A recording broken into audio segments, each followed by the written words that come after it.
পবিত্র হজকে ইসলাম ধর্মের একটি গুরুত্বপূর্ণ স্তম্ভ হিসেবে বিবেচনা করা হয়, যা মুসলিমদের জন্য একটি বাধ্যতামূলক ধর্মীয় কর্তব্য।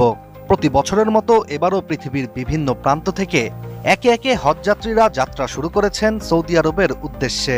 সেই ধারাবাহিকতায় লিবিয়া থেকে হজ পালনের নিয়ত ও ধর্মের প্রতি বিশ্বাস নিয়ে আমির আল মাহাদি মনসুর গাদ্দাফিও রওনা দেন। লিবিয়ার দক্ষিণাঞ্চল থেকে আসা আমির হজের সব প্রস্তুতি সম্পন্ন করেই দেশটির আন্তর্জাতিক বিমানবন্দরে পৌঁছান, কিন্তু এরপরই শুরু হয় তার নিয়তের পরীক্ষা।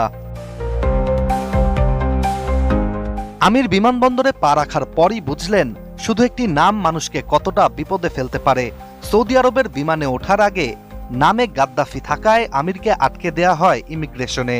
লিবিয়ার এক সময়ের শাসক ও আন্তর্জাতিক নিরাপত্তার জন্য সন্দেহভাজন ব্যক্তি হিসেবে পরিচিত ছিলেন মুয়াম্মর গাদ্দাফি। হজযাত্রী আমিরের নামের শেষেও গাদ্দাফি থাকায় ভোগান্তিতে